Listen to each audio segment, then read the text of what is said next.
Peace, peace, peace, everyone.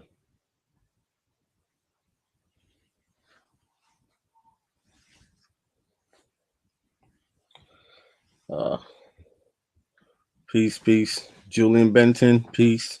Wayne Babb, peace. Aboriginal Leo, peace. Corey Sly, peace. Alpha All Day, peace. Michi Butterfly, Shay B, Sun God, Monica W, James Williams, American Copper Aborigine, Sun Energy, peace. Eloy, what's going on, brother? Eloy, peace. Ahua, peace. Let's move so fast. Carly Crush, peace. Delash, wait, where we at? Delesha, peace. Almaroy Bell, peace. James Jones, peace. Ewing Lucreta, peace.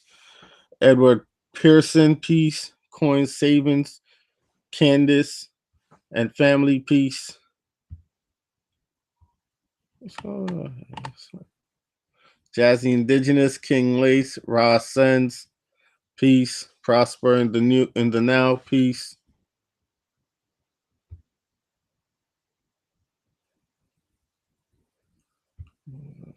Let's see. Okay. All right, so some of y'all not gonna like me after this, but I'm already not liked. I still sleep well at night at times. It doesn't bother me much, nothing. But we're gonna get into some stuff.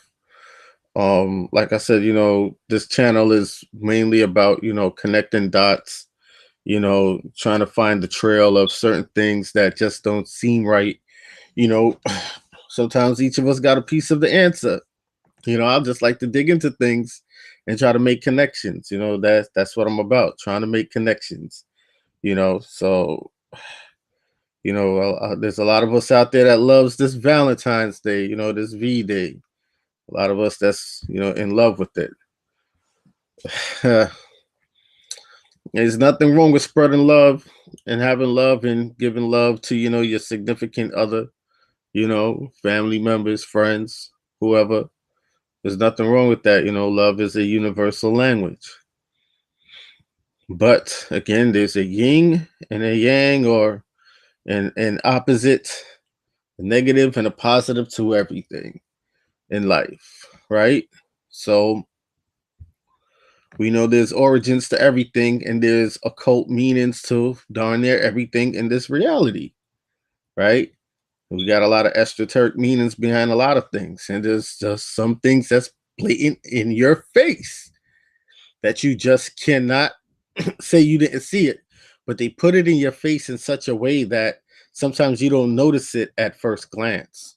When they put it in your face, it's like you don't really see it. But when someone points it out to you specifically, you're like, oh, damn, I didn't even see that. You see what I'm saying? So before I start, let me just say again, everything that I use is on the fair use, for everything is public information. Public information. So everything that I use is on the fair use.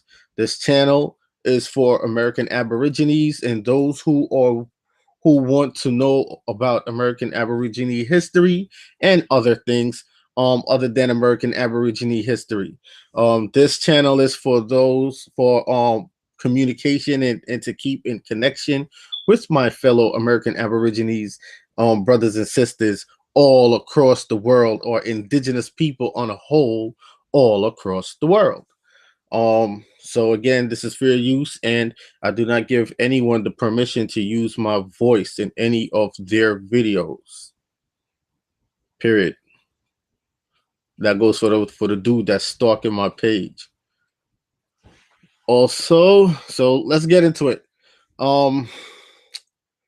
Let's get into it. Where to start from? Should I start from there? No. Here. All right, we're gonna start from here. So we was already breaking down the occult murders, right? So it's not just Jews that does occult murders, but it just seems like they do it more than anybody else. So we're just going to start off with a recap, for the build up. All right. So let's matter of fact, let's start off here. Where is it? Pitches states that is more than 1,000 words. Like you can't cover this shit up, right? So these are all occult murders of children. These are Jews murdering a young boy on a cross, right? Occult murders of children. Occult murders of children. And of the woman. There's a reason for the woman. There's a reason. Okay? Because in this life, people think that choices that they make when it comes to even sexuality is their own choice. It's not your choice. It was already made for you and then subliminally programmed within your innermost parts of your brain. That's what it was. Okay? That's what happened. And that's another thing that we're going to get into as well. All right? Again, Jewish murders with its Kabbalistic rituals. Now, we know there is an antichrist to everything. Okay? So these organizations, these Masonic organizations, these holidays are anti-us. Right? It's anti-matriarch and to make the matriarch look bad, but it's also to harvest the purest souls. That's what these are for. Okay? Harvest the purest souls. See, look, they don't hide this stuff from y'all. This is on a building wall. They do not hide this stuff. Look at this. These are Jews again, mutilating another child. They don't hide it. Close-up picture from you. This right here is I think this was a child saint. Now the Catholics, what they do is when a child is murdered or allegedly gotten sick and died of a sickness, right? Which we know that priest poisoned that child. They name that child a saint as a pure form, right? Because a saint is supposed to be pure, purification. You understand? Nothing was wrong with that person, with that deity or that entity. The purest form of a holy person is supposed to be that of a saint, right? I'm gonna get into it. Again, more Jewish ritual murders. And you notice they always use like a they don't really use a knife. They use like a needle type instrument that pierces the child, pokes hold in the child, because what they're doing is they want the blood to rush out, to flow out. So when that blood flows out, they have their bowls ready to collect that blood, right? That blood is also key and important to this. This picture right here is very important because this picture right here, during even the Hitler era, there was a lot of child murders going on. And if you notice these little dots all over this child right here, during the Nazi era, in Germany and in Russia, there's a lot of child murders going on. So if you guys are wondering why Hitler was exiling some of the Jews from out of Germany, because this is what the hell they were doing. This is what they were doing.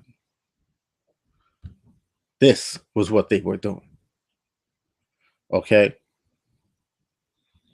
And then in Russia, you had a serial murderer going around killing children, and the entire community didn't want to do nothing about it because it seemed like the police was protecting that killer. Why? Because that killer was also a Jew as well. Oh, goddamn, we're going to get into the Jew lies. We're going to debunk these Jew lies. Okay? Jew lies. No, you lie. All right. So like I said, a picture is worth 1,000 words.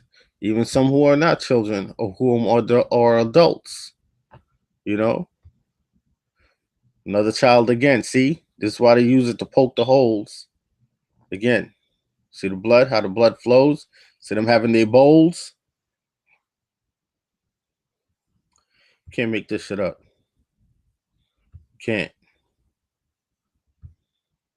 See, again, them murdering the woman, right? So I'm just going to try to make this quick. And I always say I'm going to make this quick. I'm going to make it quick. And it always end up being long. But this time I'm really going to try to make it quick because, no lie, I'm tired. I'm tired. Also, this might be my last week for a while being on YouTube. I'm going to pay more attention now to my blog as well. And I got to try to get some rest. Can't burn myself out, you know. So I'll put the link to my blog. So if y'all don't see me on here, just go over to the blog and I'll write some blogs. I'll try to make some audio blogs as well for you guys. See, again, look, and they have a cloth strangling, choking this child. And let me point something out to y'all. The mourning mother in the back. For all these who are raping and got the everything ready to take the blood of the child are men. Or men. Or men. Or men. You understand? Men. See, this is move aside matriarch. And here comes the patriarch, the domination of the patriarch system. Okay? And the patriarch system ain't nothing but a barbaric system. That is all it is. And these are the ones that gave you your Quran, your Torah, your Hadith, your Talmud. You understand? These are the ones who gave you these books. These are the men, right? And you also got to put some melanin on them too. Don't think this is just Caucasian folks. You got to put some melanin on them because, of course, you know, they learned it from somewhere. So who did they learn it from? Who are the ones that claim they were the ones that was first there, right? Jews and the African slave trade. Nah. Not looking for that. Who are the ones that claim that they were first there and came across the Caucasians and taught them and all these stuff? Folks who call themselves Moors. And this is a fact. They claim that they were everywhere first when they came across the Caucasian. That's a fact. So who did they learn this barbaric stuff from? They didn't learn it from us. They didn't learn it from us over here. You see what I'm saying? Because remember, they taught them the high science. They taught them that. So they say. Right? So let's get into it. I want to play a clip first to show you some connections, right? So these are the child killings. Okay? All right. Say how old these are. Look how old these books are that was writing about this from how long. Look how these books are old. Some of these books date back over 100 years.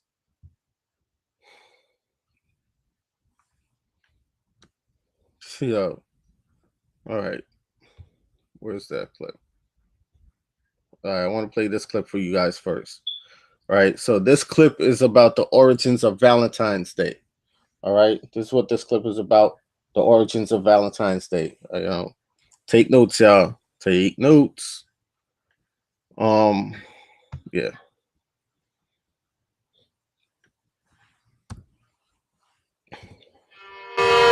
And what could be more innocent than celebrating Valentine's Day? A day of love and appreciation of your spouse, fiancé. So this is from Cosmo L's channel. Know you not that behind this seemingly love-filled holiday lies a dark and shameful origin.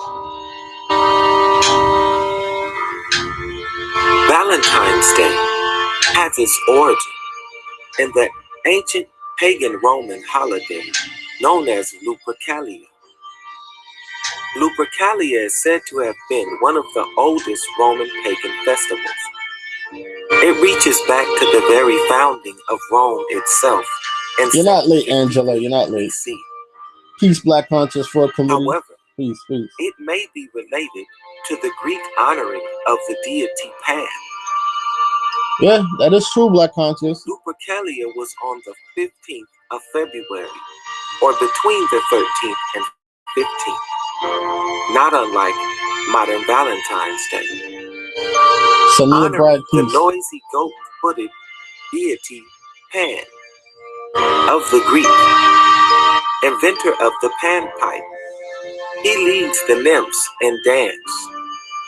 He also stirs up panic and is associated with sexuality.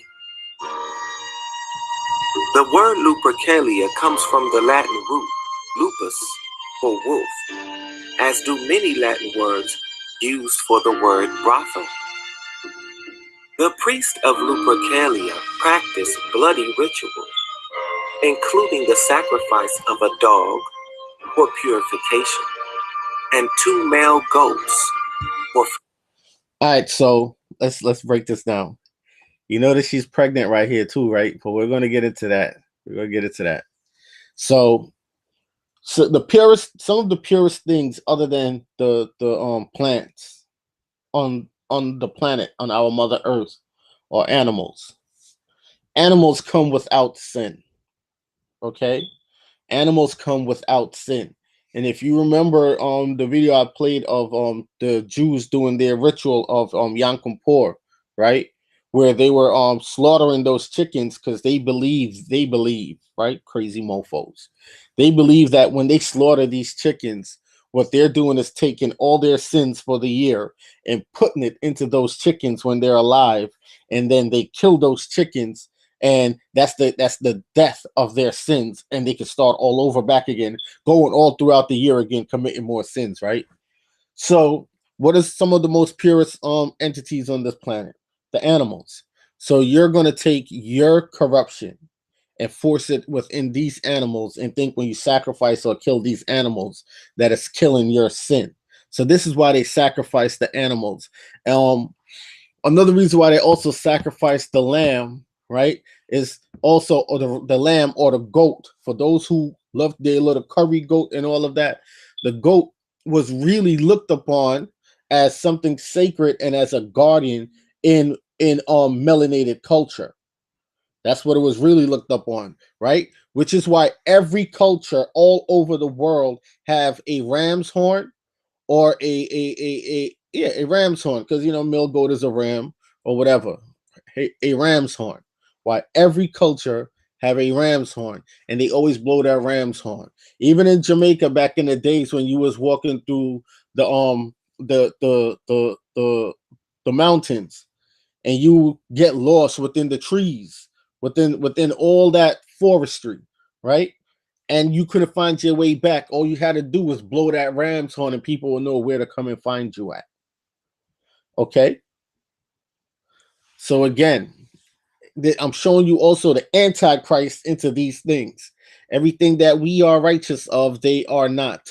They turn into something evil. Okay? Over here in the Western Hemisphere, in the Americas, we were, and still are for the most part, really, about the matriarch. We were about protecting our women.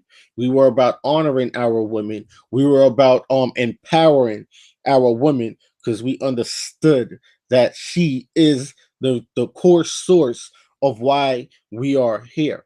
Okay? The male fertilizes the egg, the seed, okay? Because the egg is the seed. A liquid cannot be a seed. So the egg is a solid mass, is a mass of cells combined together to create one entity, which we call an egg, a seed. Okay? So when that sperm cell, that liquid sperm, fertilizes that seed, it is up to now the womb of the woman to nurture it, cure it, grow it, mold it, and shape it within her womb. It is up to her whether she wants to live or die. Okay? And that's a fact. All right? So now let's get to it. You know what? Let me play it back for those who missed it, and then we'll continue on. All right? Let's start back from here. And what could be more innocent than celebrating Valentine's Day? A day of love and appreciation of your spouse, fiancé, or someone you secretly admire. Know you not that behind this seemingly love-filled holiday lies a dark and shameful origin. Valentine's Day has its origin in the ancient pagan Roman holiday known as Lupercalia. Lupercalia is said to have been one of the oldest Roman pagan festivals. It reaches back to the very founding of Rome itself in 753 BC. However, it may be related to the Greek honoring of the deity Pan. All right, remember I be telling y'all about Pan, right? The Masonic goat god. He's the original form of what we now call the Baphomet, right? So keep this mofo right here in mind. All right, keep him in mind. Lupercalia was on the 15th of February, or between the 3rd. Let me show y'all something else too, because there's a lot of stuff in this little short clip. Even though he's sacrificing this ram, you notice he's sucking on the titty of the ram. That's bestiality also that they're pushing. That's bestiality that they're pushing, right? And notice again that blood. Keep in mind that blood. Of February, or between the 13th and 15th. Not unlike modern. Let me go back a little bit. On the 15th of February, or between the 13th and 15th. Not unlike modern Valentine's Day. Honoring the noisy goat-footed deity Pan of the Greek, inventor of the panpipe. He leads the nymphs in dance. He also stirs up panic and is associated with sexuality. The word Lupercalia comes from the Latin root lupus, or wolf, as do many Latin words used for the word brothel. The priest of Lupercalia practiced bloody rituals, including the sacrifice of a dog for purification and 2 male goats for fertility. The hides of the goats were cut into strips and dipped into the blood of the animal. In the streets of Rome, young girls were lined up and whipped with the hide in order to grab. All right, so what part of this video will tell you that is those females had to submit their names into a drawing, right? And notice the word submit, because now it means that they're giving up some form of power to, you know, those who are about to abuse them right now. You see what I'm saying? They had to succumb to them, right? So when they put their name into that bowl for the drawing, these men will go and they'll pull a name, and they'll pull the name of these females. Now, they just sacrificed these animals, which are all male, right? They sacrifice all the male goats because they're not going to sacrifice a male grown man of their own, right? Also as well. So they're going to sacrifice the male goats, and they're going to use this to whip these females. This is what you are. This is what you are seeing as the conquering of the matriarch. All right. For those of y'all who love Valentine's Day. So this is what you see. That is the conquering of the matriarch. So they're whipping them into shape to conquer them, and they're going to submit also to these men, right? Now, with that being said, after that's done, then you know you're going to have like your maiden, which will bring forth a child, fertility, right? Because females at this time of the year, some of these females throughout this time of Valentine's Day, they're not on their cycle, let's say, so they're fertile. They're, for the, so, all right, let's go. Greater fertility. This ritual is preserved in the modern day Easter morning whipping. Lupercalia was so named after the sacred cave of Lupercal.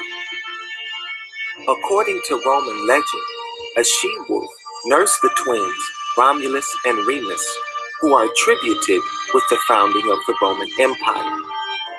The cave became a site of a yearly ritual involving merrymaking, sacrifice, and sexual fertility rituals, in which the young men and women placed their names in a jar.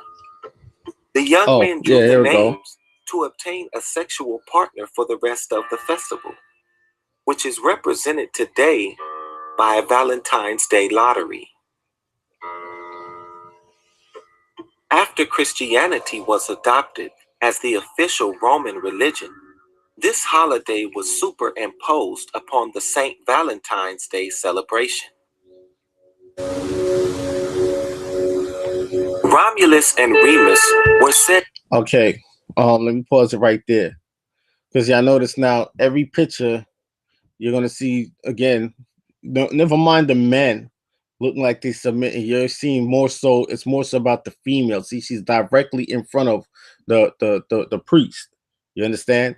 So she's giving it. She's submitting to that patriarch. You see the child right here as well. These are what we have to pay attention to. Okay.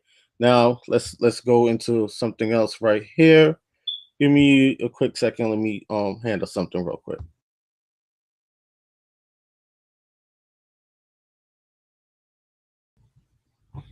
All right.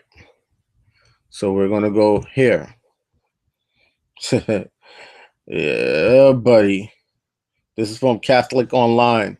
Again, this is fair use because I know you Catholics out there going to try to get at this. So again, this is fair use. All right. If you didn't want your business known, should have never made it public information. It's public. You put it out there. I'm just here to critique what I'm looking at and give my opinion of what I'm looking at. All right. I'll tear this apart. Let's go. And they pretty this up to make it seem like it's something beautiful, right? To make it seem like these monks and priests were pure-hearted, but they're not. And again, a picture says 1,000 words. So let's go. All right. I'm not gonna try to keep y'all long. Just want to make some quick points.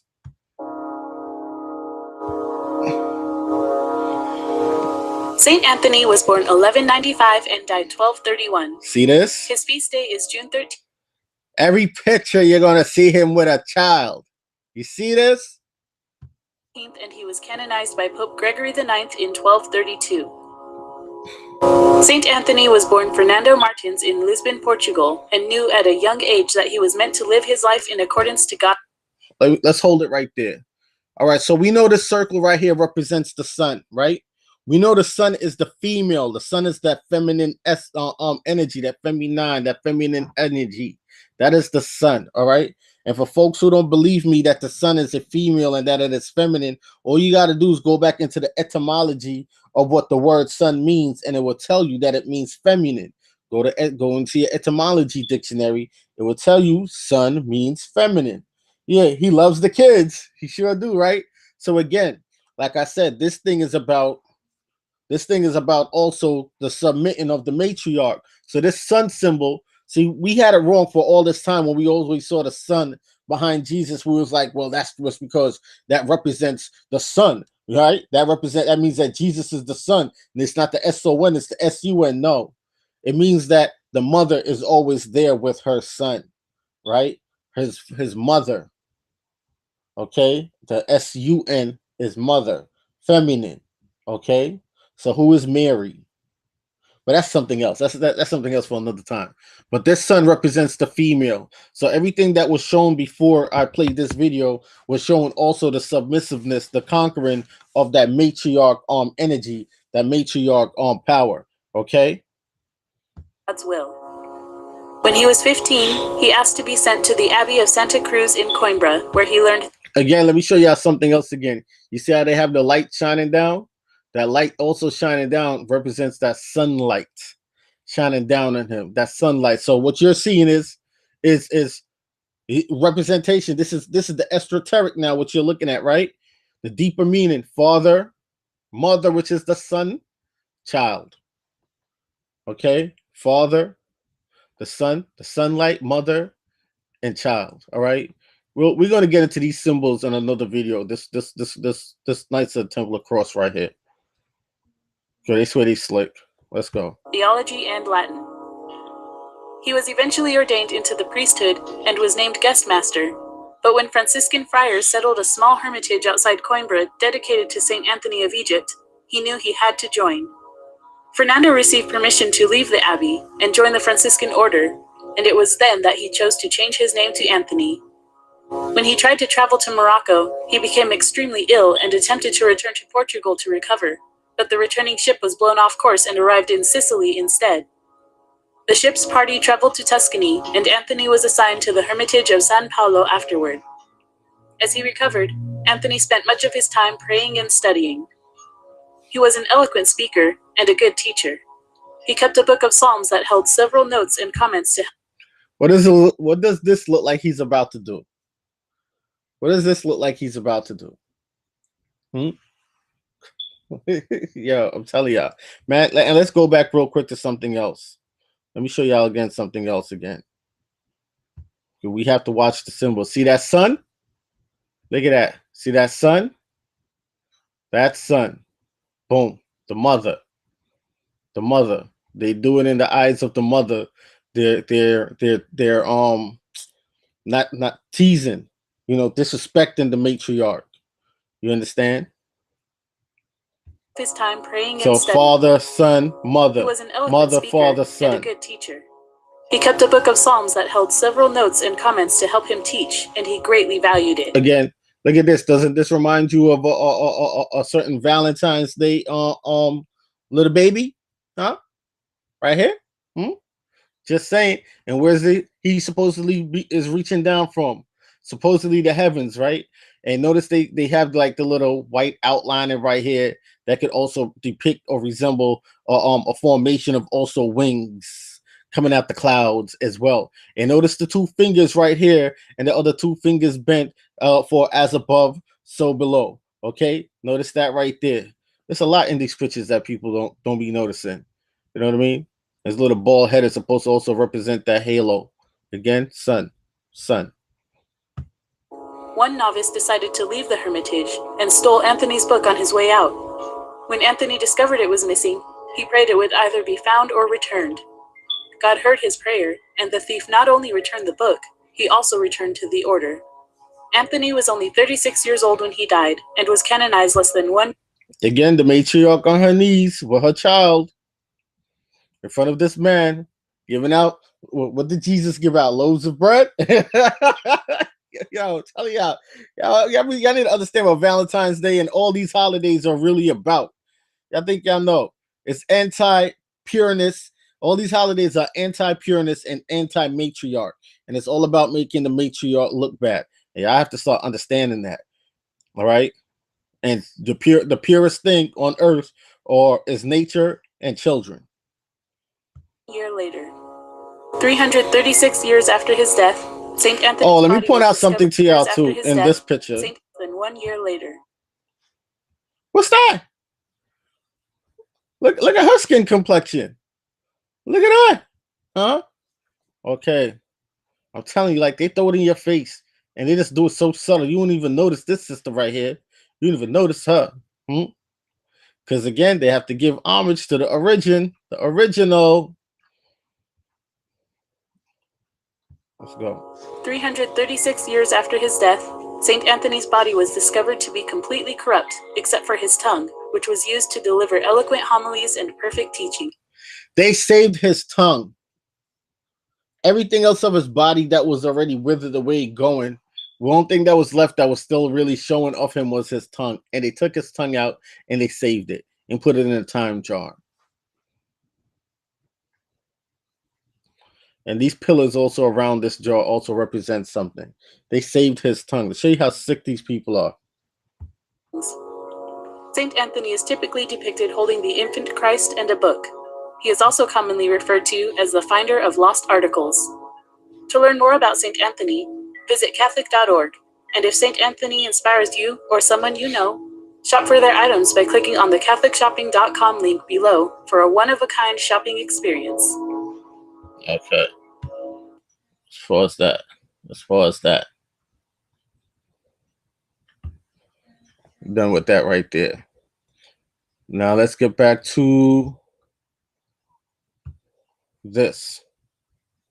To be twin offsprings of the so-called god Mars, who raped a virgin priestess, Rhea Silvia. You see, as soon as I started back, we're going to get into it.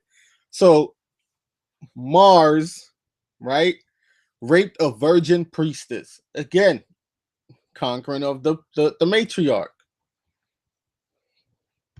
Silvia was eventually imprisoned and the twins ordered to be killed. However, so she was raped and she was imprisoned. Does this sound familiar to you? Like the young girl that killed her her captor, that imprisoned her and had her as a sex puppet, that 15-year-old girl, where he was raping her. Many men would come into the house and rape her because they held her captive, and she finally killed the guy and escaped, and they sentenced her to life. Huh? That young sister. Huh? Chief Holiday, peace, brother. Harmony, peace, and love. Peace, sister. Like, yo, let's get to it. Y'all want to celebrate Valentine's Day?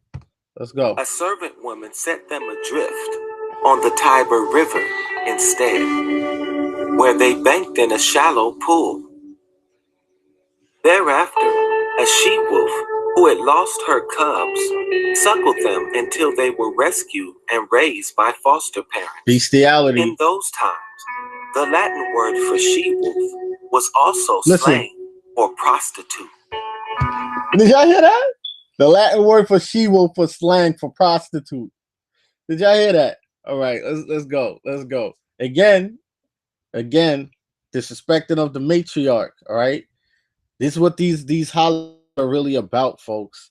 It's about violating the matriarch, showing the dominance of the patriarch, and painting the female and the child in a certain negative light.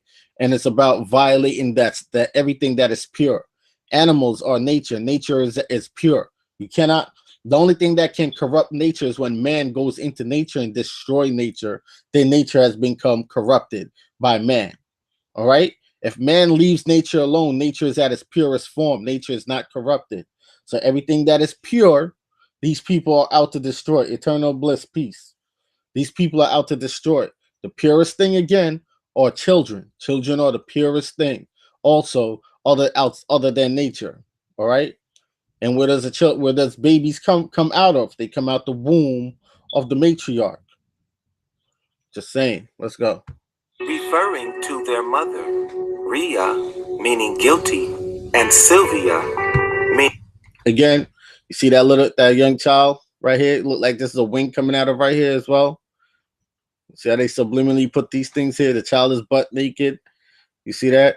Perversion. What the child did, perversion. I want to celebrate Valentine's Day. Meaning forest. Translating into guilty woman of the forest. The woman who seduces. All right, so it's just so many things here. That's why I keep stopping it. Because every time I touch on a point, they prove my point, right? So I just said that nature is one of the purest things, right? So their job is here to sully the image of the matriarch, the history of the matriarch, right? And to harvest that which is the purest form of life on this planet. So you see what they just said? They just call her guilty of nature. I totally forgot. Hold on. Let's play it back a little. Forest. Guilty lady of the forest. Guilty woman of the forest. Bong. The woman who seduced. Right there, disrespecting the woman and nature. Okay? Because out of the woman comes the purest form of life, which is a child. Or has been seduced there. Romulus and Remus are attributed with the founding of Rome. Thus, when one celebrates Valentine's Day in modern times, they are actually honoring the founding of Rome and the pagan, Roman, and Greek false deities, Mars and Pan, alongside the economic exploitation of the divine principle. Speaking of Pan, because let's make these connections. Because it's not just Valentine's Day alone, right? Because a lot of y'all flocked to go see this movie, and this movie was a straight spit in our faces, but we're just going to touch on a small part right now about this character. All right.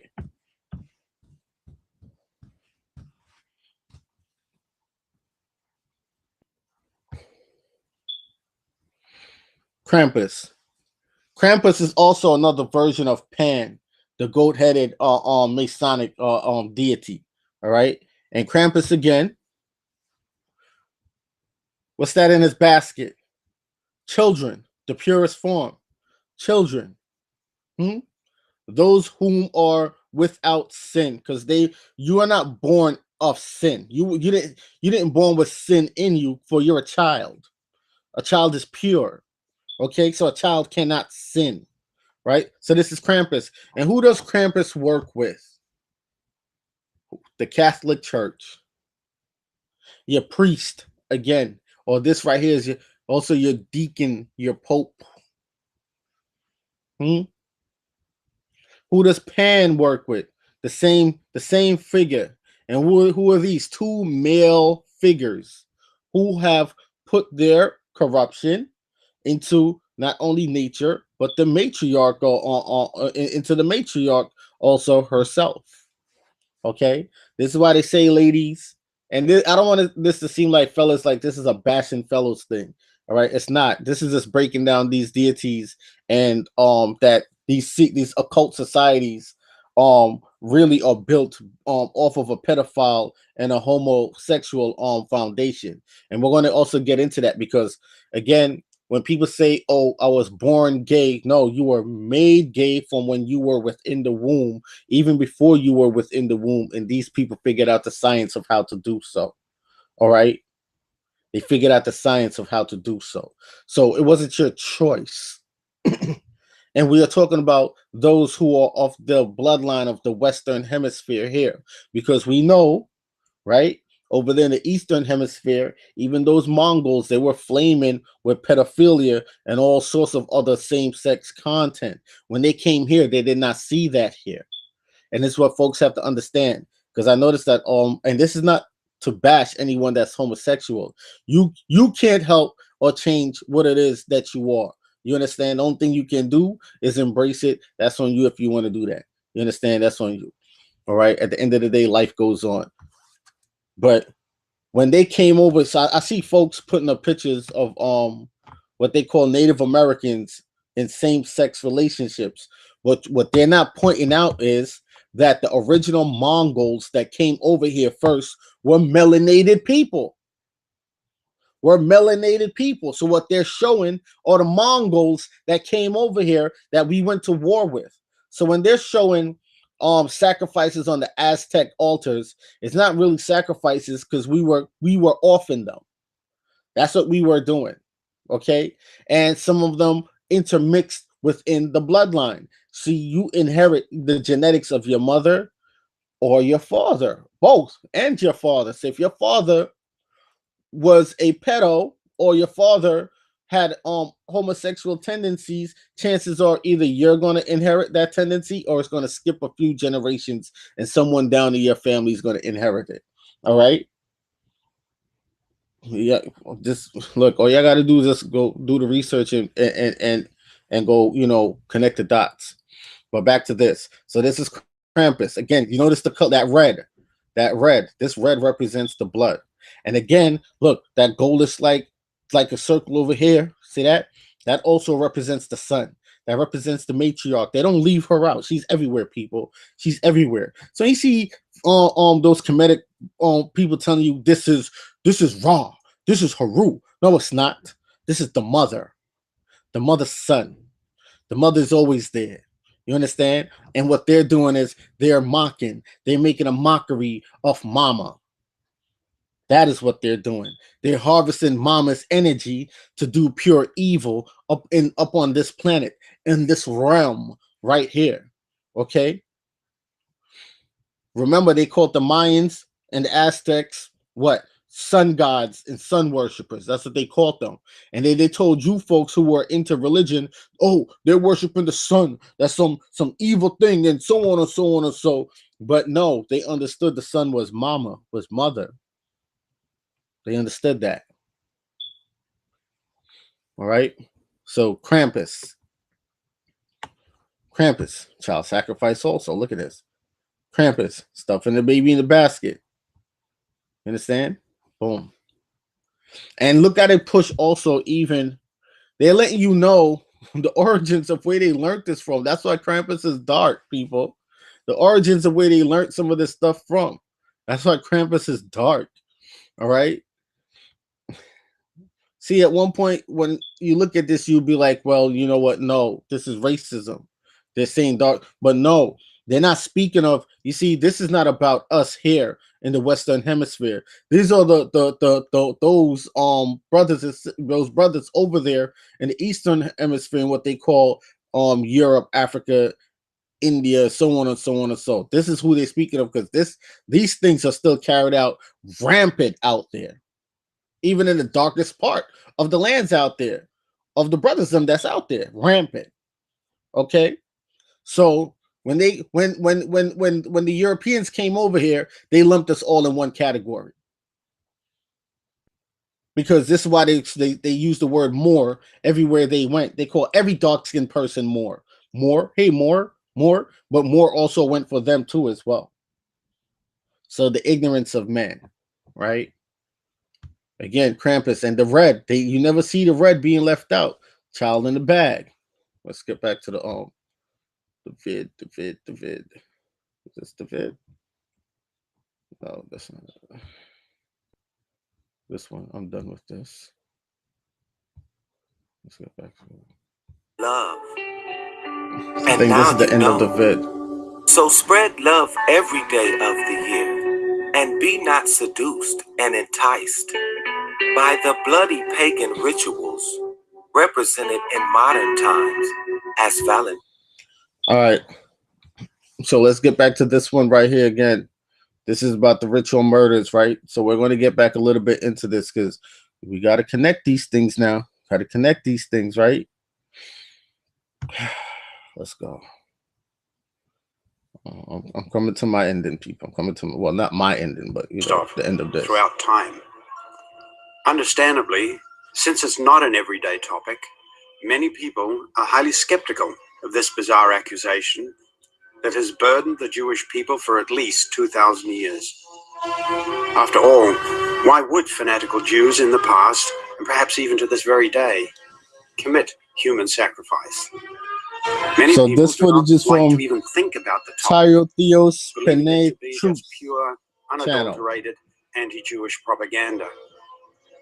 And likewise, the Jews themselves are quick to say that such claims are lies, which have been handed down through the centuries.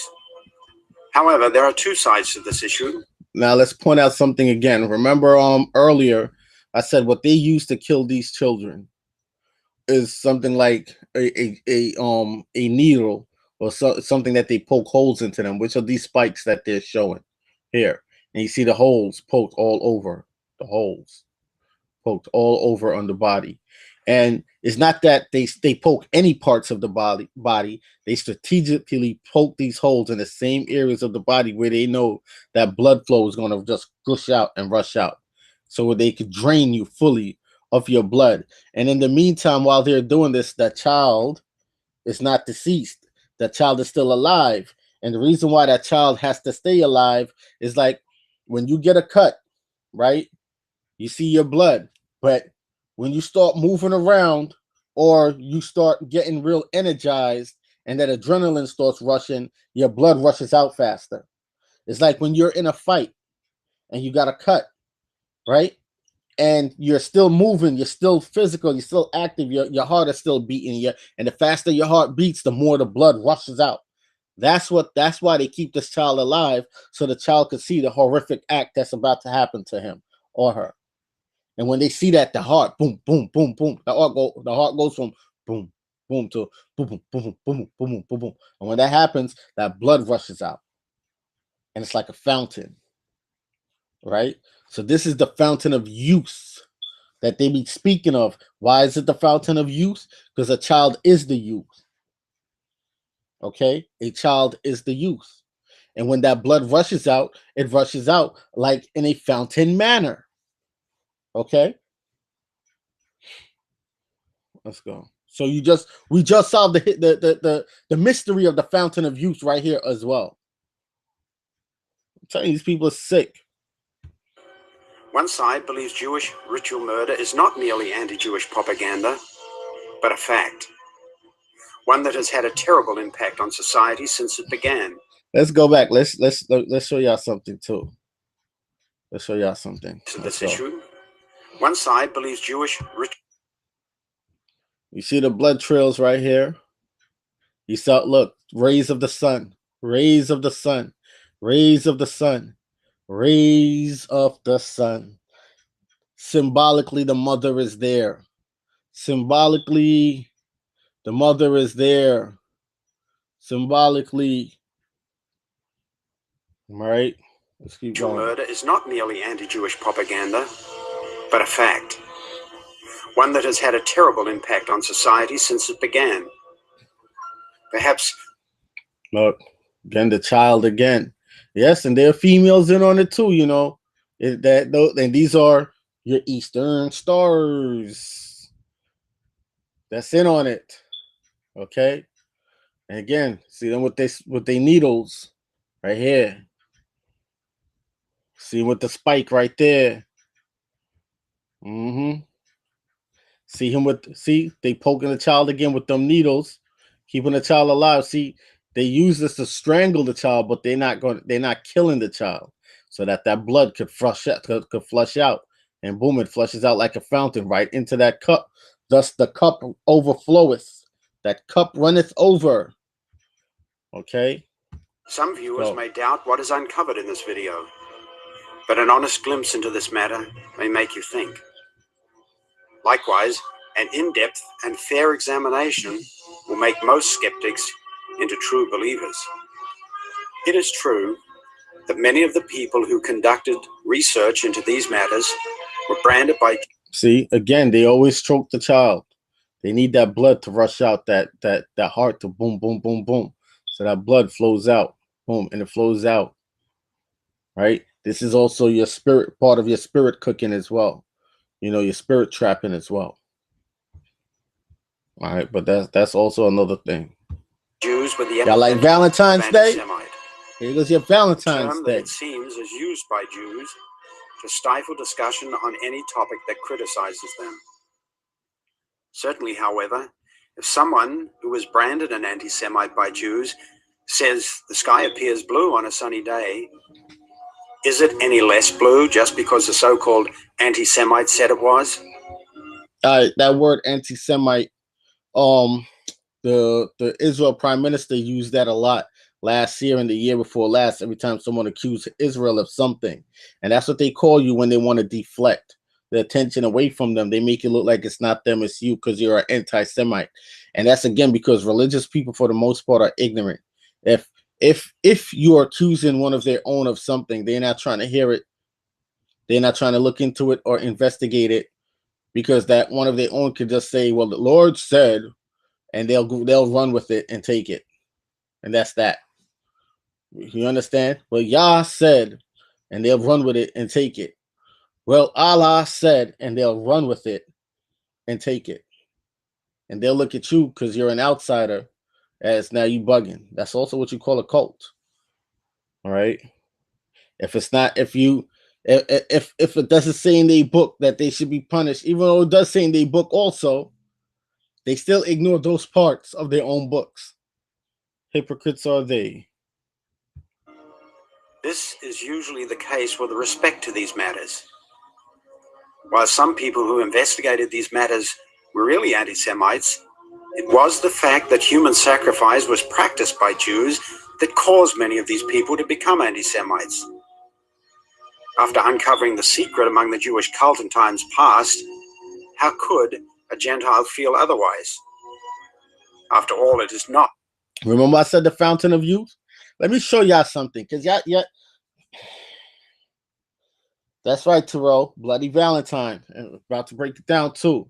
Again, this is how many of y'all always see that young boy in that statue of like a young boy, naked boy with the wings, right? Like the Cupid in that fountain, and the water is just rushing up out of his mouth, right? That statue fountain that you see in a lot of parks and stuff. Look, this is what this is. Look.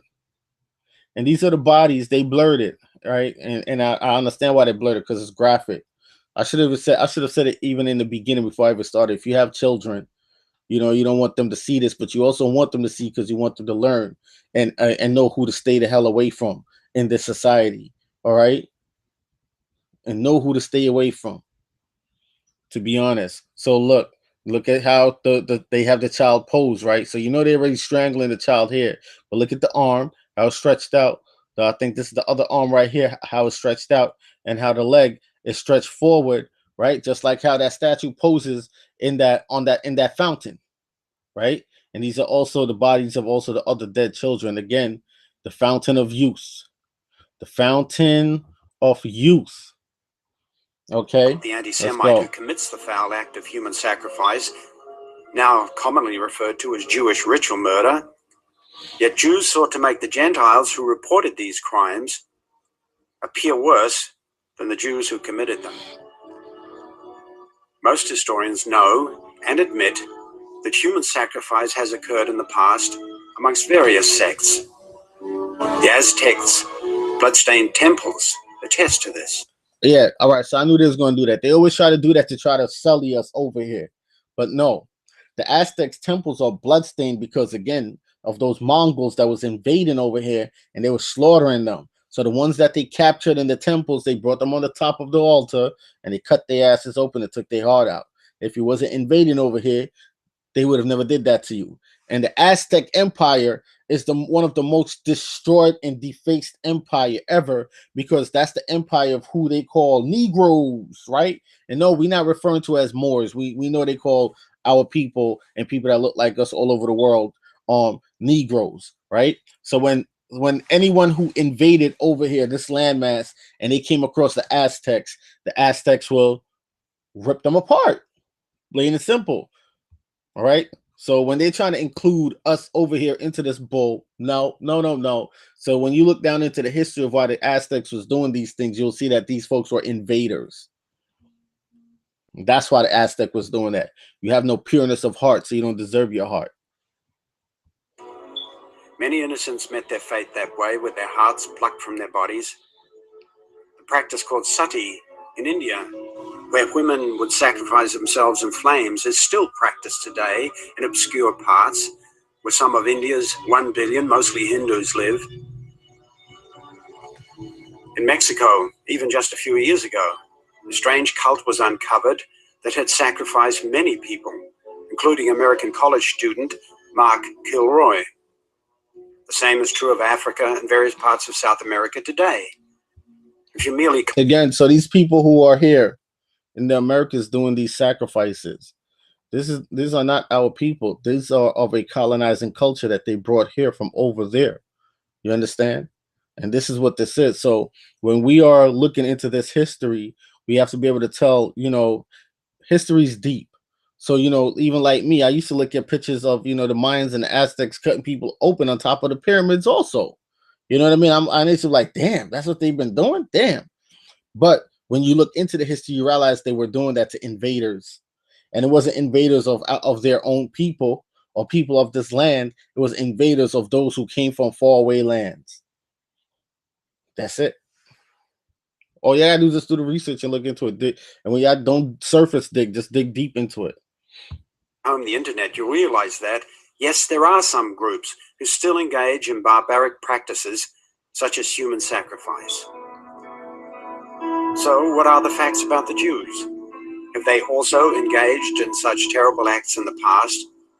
And could there be some primitive sect amongst Jews, extremists no doubt, who to this very day still commit the wicked crime of ritual murder? Most Jews, if asked about ritual murder, will vehemently deny any knowledge of it, of course. Yeah, they always deny everything because they lie. They're one of the world's biggest lies. They deny everything and act like it's just a few of them know, but they all know. You understand? They all know. All right, so let me just start wrapping this up. All right, so we're going to put these things together now.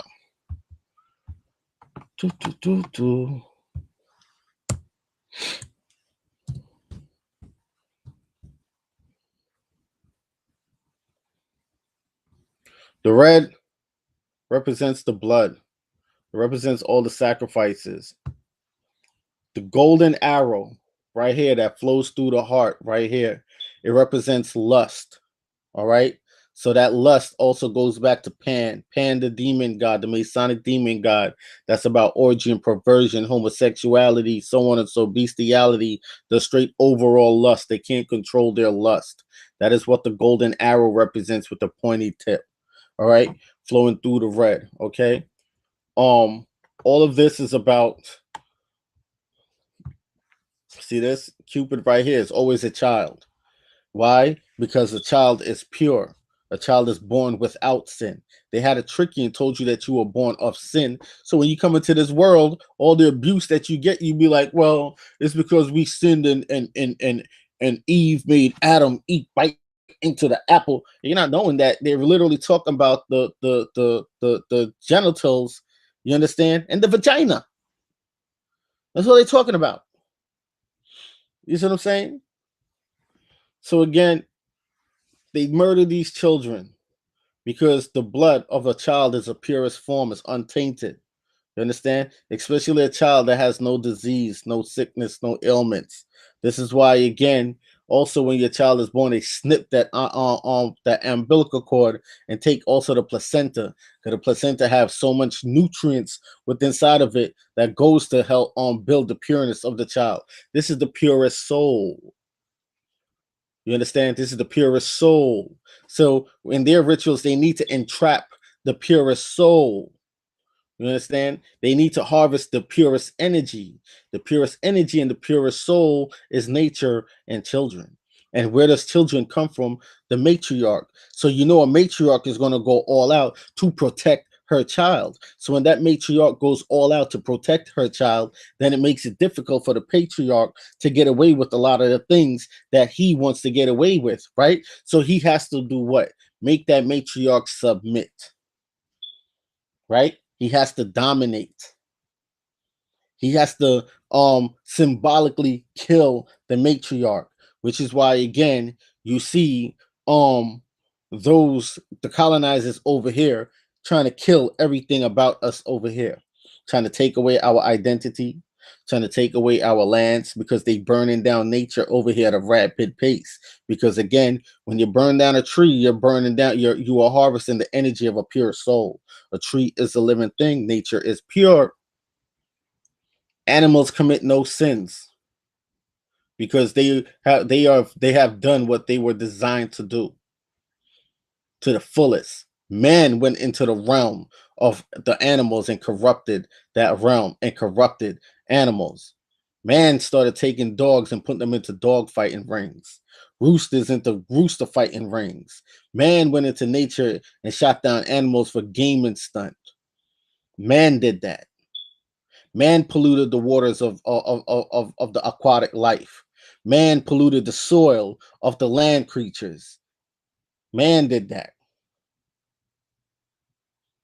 Okay, so this is what all these holidays are about. They're all based on the core foundation of the child.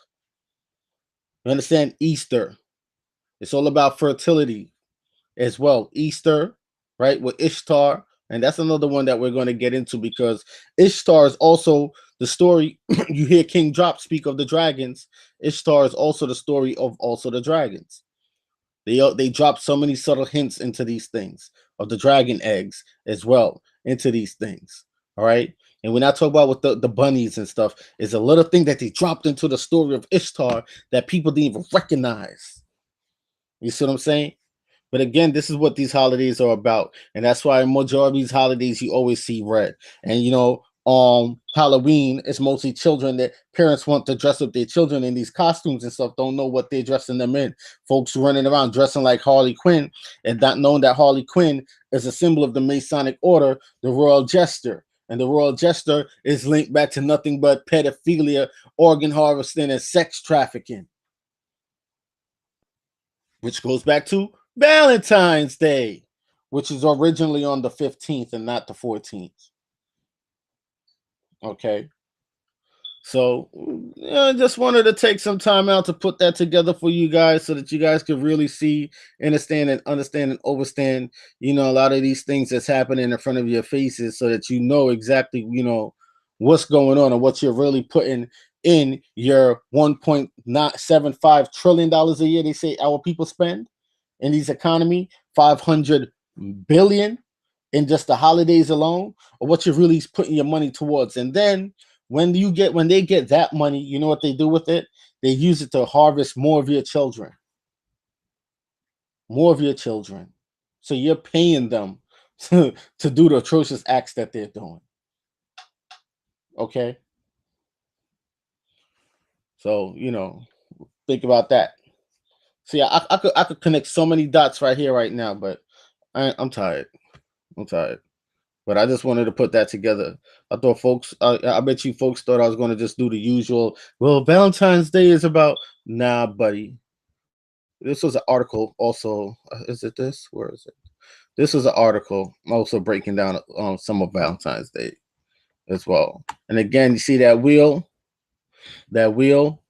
That represents the sun. You see that represents the sun. And in it, what they have right here on this wheel, the egg, right, for fertility, right? And then you have nature. Everything else is nature. Nature. You see that? Nature. What's it says? The Romans celebrated a pagan holiday on February 14th to honor Juno Fructifer, queen of the Roman gods and goddesses, as well as goddess of marriage. In one ritual, women would submit their names to a common box and men would each draw one out. See, again, women would submit. And notice they always like to say these rituals start with the female, right? And they always put the goddess and goddesses, and so on and so. Again, damaging of the image of the matriarch, right? These two would be a couple for the duration of the festival and at times the entire following year. So they'll carry this on even for the whole year out, right? Both rituals were designed to promote not only fertility, but also generally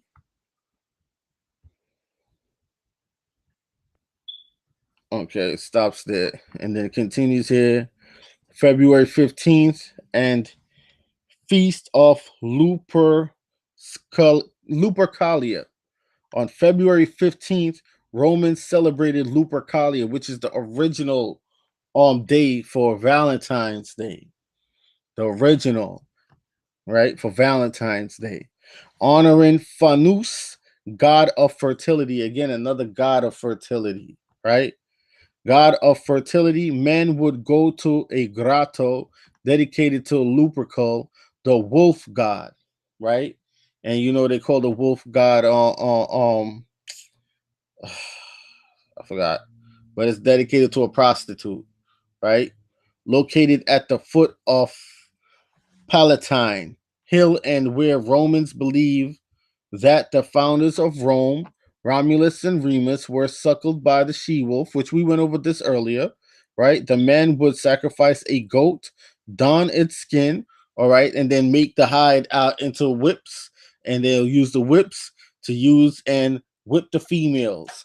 So that was also their fertility ritual also as well, all right? So like, y'all got to understand what this is, with Valentine's Day. Wait, hold up. What is this? Another Valentinus was a priest jailed for helping Christians.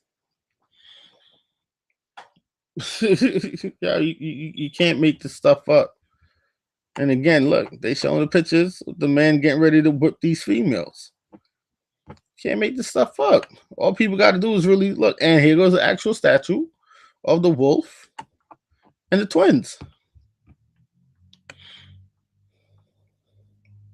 All people have to do, yo, is just dig into your religion and research where the origins of your religions, where did they come from?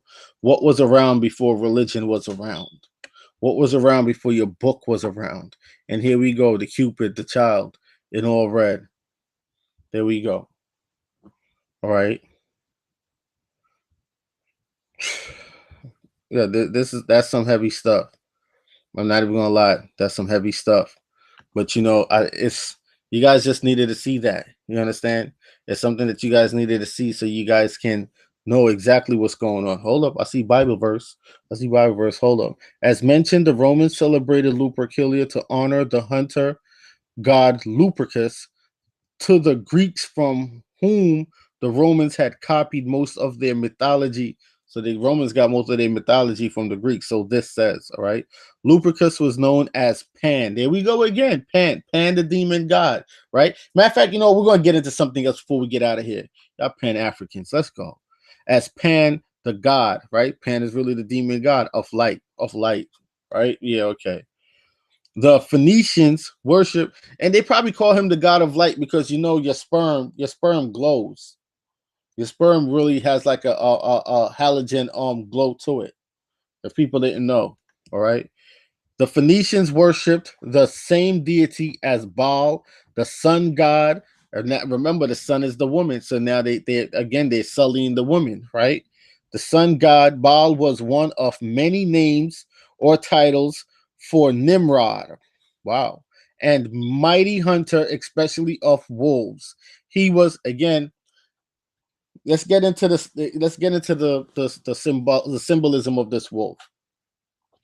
The wolf originates in the Americas. Okay.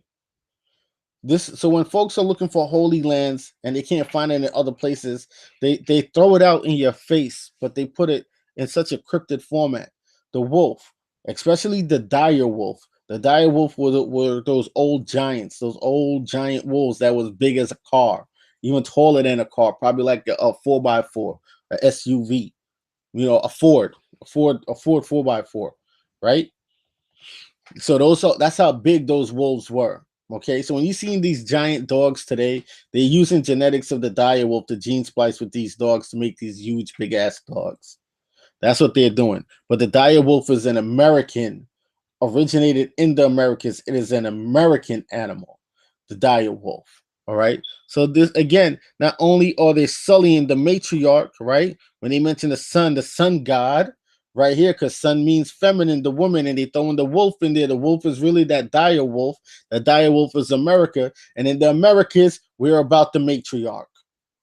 So they're showing how they came over here and they're corrupting us and our society to have the patriarch dominate our matriarchal society. All right. Thus, this is why they push so much feminism also out here. And for females that they call black women, I don't understand why y'all are part of that.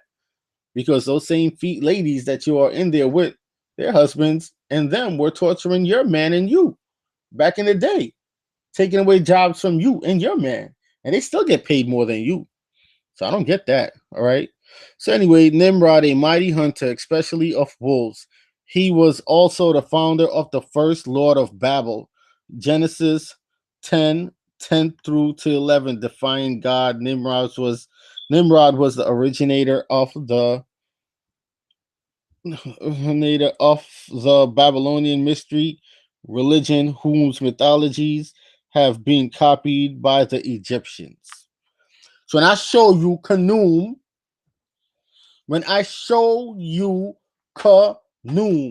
on the potter's wheel with two young boys, right? They say one is a girl. All right, whatever. With two young children, molding children out of clay. Please. Children are not molded out of clay. Children are molded in the womb of the woman. So why don't you show a woman and the child within the womb? Or a woman with a womb-like structure with the children in there. Then I can understand that, but you're showing a man with the head of a ram molding children. That's pedophilia. That's what that is. Let's see what this Genesis real quick. I want to see what it says. John 10, John. There we go. They always got to start somewhere. Every time I look into. My Christmas, Easter, Halloween, New Year's.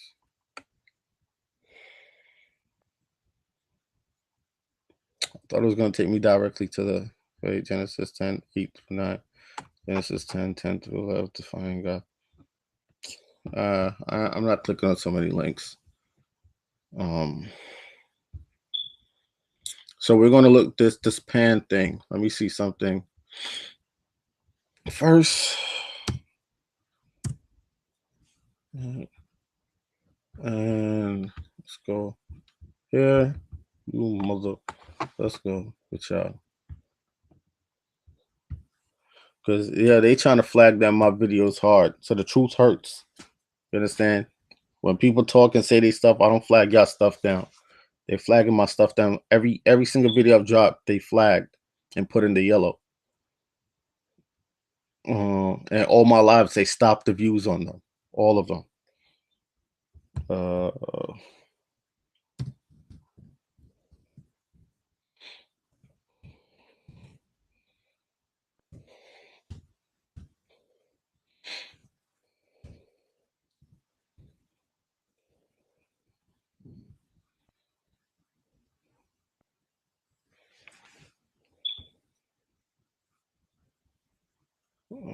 That's not what I put, but let's see. It's based on the belief that the unity of... No, I don't talk about what it's based on. Let's go. And it wasn't created no damn 1990 neither. 1919. Who convinced the first Pan-African? Let me show you how misleading these bastards are too. Because we're going, you know what? Because they do it to themselves.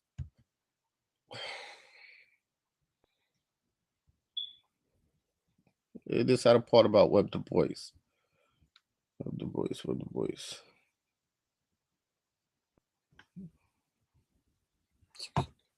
I ain't trying to read through all of this. I just want something that summarizes this real quick. All right. Because just to show y'all something.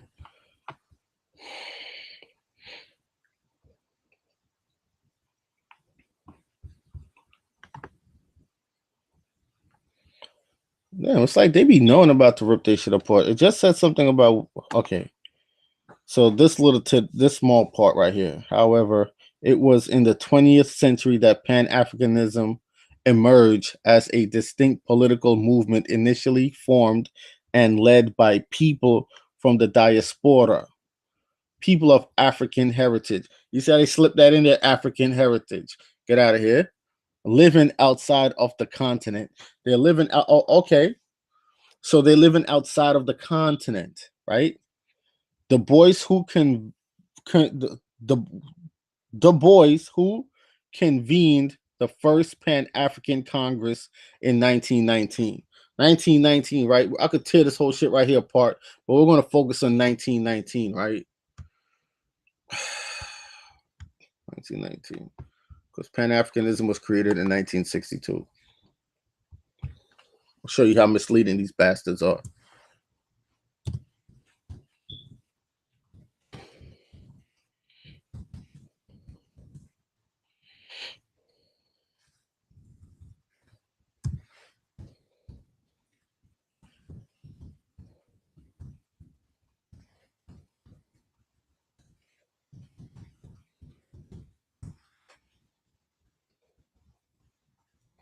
'20th century so it said remain modern Pan-Africanism began around the state of the 20th century. The African Association, later renamed the Pan-African Association, was established around 1897 by Henry Sylvester Williams, organized by the first Pan-African Conference in London in the 1900s. Not true. Let's go. Let's go back to this. See, I don't want to just search into a lot of shit. What the hell? Where is it?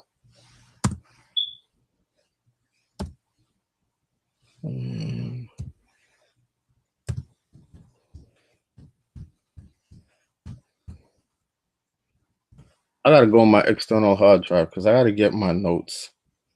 Pan-Africanism, 1955, from Pan-African.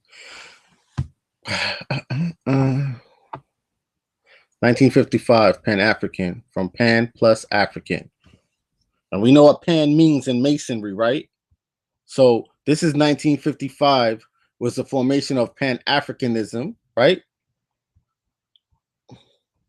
And Pan-Africanism, right? Your Pan-Africanist, your Pan-Africanism was created officially in 1962.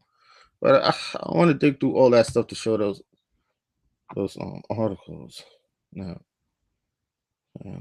let's see the whole set. Oh, that's all it's showing. Okay, 1640s in the reference to quality of Latin peculiar to writers from Roman Africa. Roman Africa. We're not Africans, right? Especially church fathers from African plus ism. Ism is also another word. Wait, I'll get into that another time. Right? By 1836 as mode of speech. Peculiar to African Americans from 1957. All right? 1957. So you get your Pan-Africanism from? How you get this from the 1900s? The early 1900s, 1919. Man, if y'all don't stop, right? And there's a lot more. So let's break this down. So we know, see, Pan is not, this is so many different words here, right? So you have Pan, and you have your African, and your ism is also another word. That's how they say plus ism. Let me see if they have the meaning of ism in this. If not, you would have to go look up in an Arabic dictionary. Oh, they do have ism. I told you it's a different word. Distinctive doctrine, theory, or practice. 1670s, the suffix ism used as an independent word, chiefly disparagingly related, ismatical by the same path. It is from 1811. Ism, word form and element, making nouns implying a practice, system, doctrine.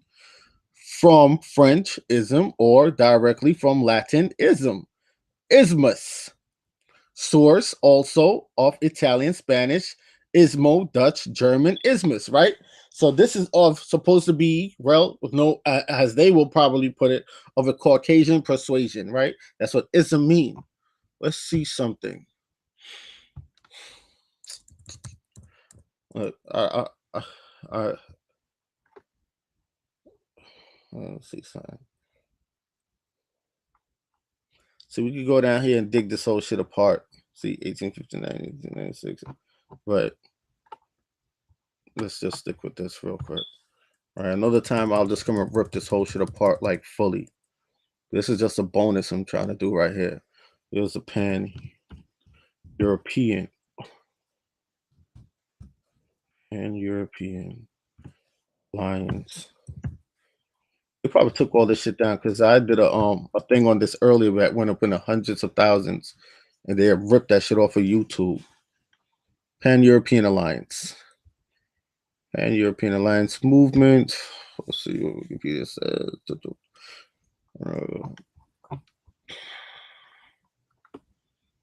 Pan-European Alliance.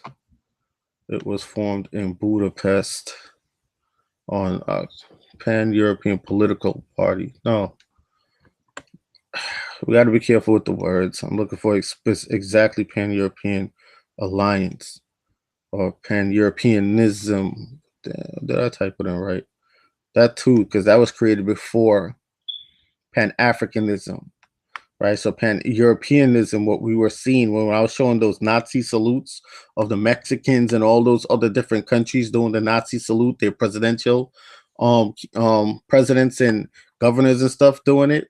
That's the Pan-European Alliance. When you shake the rabbit hole too much.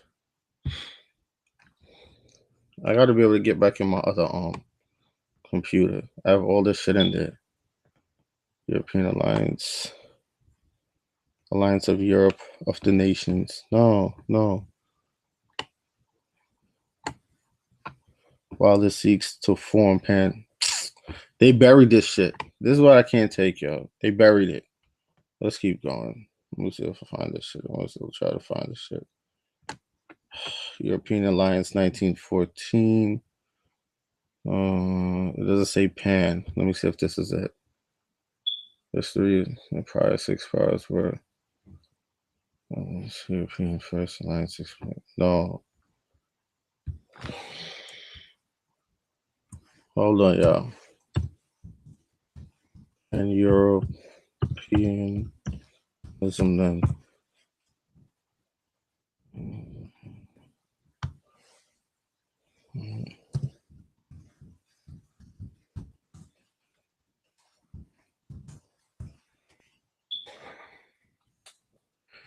Pan-European identity. Pan-European identity is the sense of a personal identification with Europe in a culture, racial to political sense after 1945 accelerating process of Europe integration culminated in the formation of the European Union in 1993.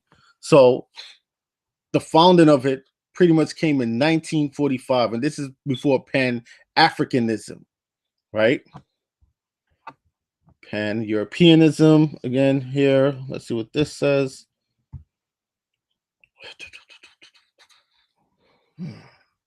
Refers to several, Pan-Europeanism refers to several ideologies, but in general, a nominative belief in some of the European geopolitical, cultural, ethnic, and racial entity. I just want to see the date, the year. They're not going to show it. They're not going to show it. They're not going to show it here. Yeah, see, been doing a lot of revamping, but this broke it down right here. So this Pan-European Europeanism, right, it came out before Pan-Africanism, right?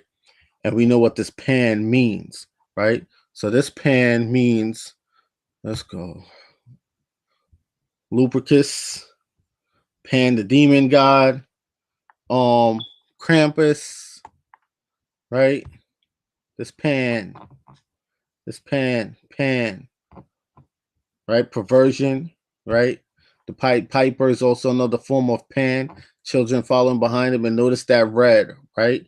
And when you see that gold is also symbolism for the sun, right? That mother. So what you have again with this gold, you have mother, father, child, and which is the children right here, right? And here go your Pan again. Origins of also Saint Valentine's Day, your Pan, the demon god, and which is also god of bestiality, right? The god of sexual perversions, which is also who they now call your Baphomet. So before it was Baphomet, it was this. It was this. Okay? And then it became this.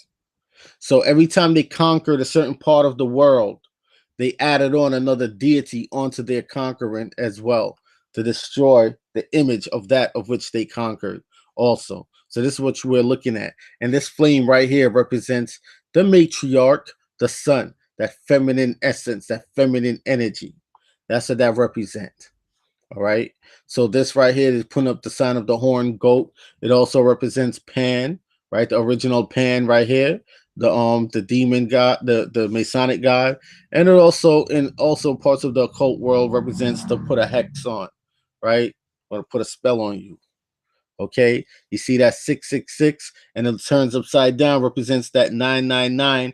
Also break it down some more. It comes back to be 777. Break it back down again. It comes back to be 444. And when you continue to break it down, it drops back down into that 322, skull and bones. And that's the wrap, people. So that whole pan into that Pan-European alliance, that Pan-Africanism, that Pan represents that Masonic demon, because Masons started all these organizations, right? And if y'all want to know what the goat represent in Masonry,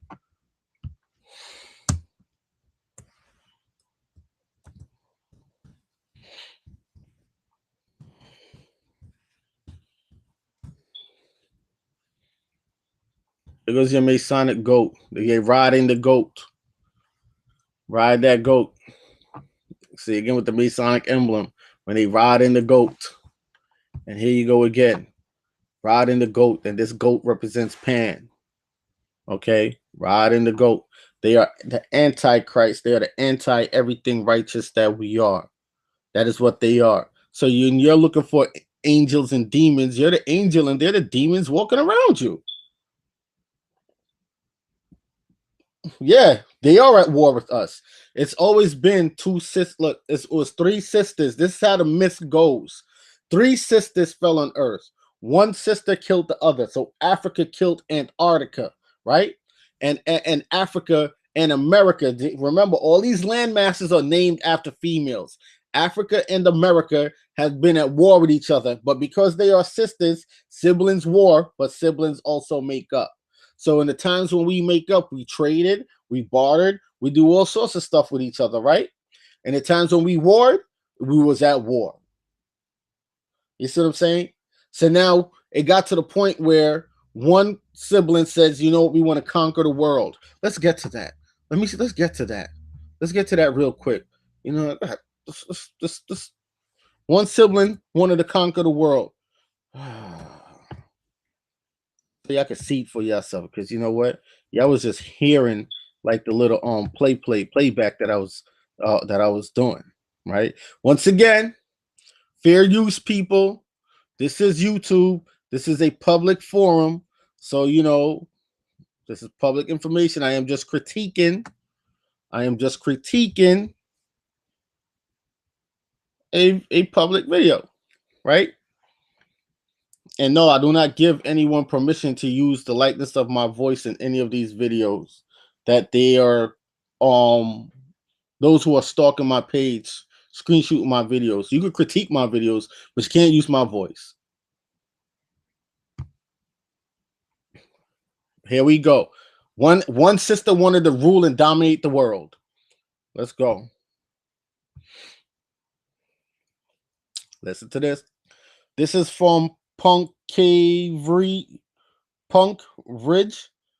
channel. Let's get into it. Let me unmute it for y'all. One world, new world. Damn, right there too. Plan. America didn't happen by chance. All this was part of the divine plan that this will come about. The Moors then had a plan for a new world order. A one world, new world order. That was a Moorish plan originally. Damn it, straight from the horse's mouth. What more do y'all want? Straight from the horse's mouth. Huh? They came up with the idea for the new world order. They were the ones trying to conquer the world, and still are to this very day, still trying to do it. Huh? They are. It's still trying to do it, which is why they're claiming to be Moorish American Aborigine. You can't be Moorish and American Aborigine. You can't be a Moor and call yourself an American Aborigine. Still trying to steal your title, still trying to steal your identity, still trying to steal your land. Still up to their same old Moorish old tricks. And this is why our movement is not taken as seriously as how it's supposed to be, because we have folks out there making a mockery of it. Folks out there making a mockery of it. You go call yourself Amuka Ara El and talk about, oh, I am American Aborigine and I am tucked on, autonomous to this land. I am indigenous to this land, and I am also a Moor. How? When every essence of a Moor means African. What they're trying to do is saying where they're indigenous to the entire planet and they can travel freely any way they can. No, you can't, because if that was the case, then you know what? The waters wouldn't divide us, because the waters divide us. The lands are still connected, but the waters divide us. The waters are the dividing borders. So we wouldn't be here and you wouldn't be there. And then if you were violating over there where you were, you came over here to violate, we wouldn't war with you to kick your ass back from over here, from off of here. Okay? That's a fact. So no, you ain't indigenous to these lands over here, because we did not want you here after we saw what you was about to do. Period. That's why you had to come back with your boys, with your Asians, your Hindus, your Pakistanis, your Saudis. Your Mauritanians, your Arabs, well, all of them to try to conquer over here. Y'all still didn't conquer. Y'all got your ass whooped. See, he's telling y'all, and who taught them the science? Hakeem. Hold on. The Europeans inherited that plan through the Masonic Lodge, which was the big. And who created the Masonic Lodge?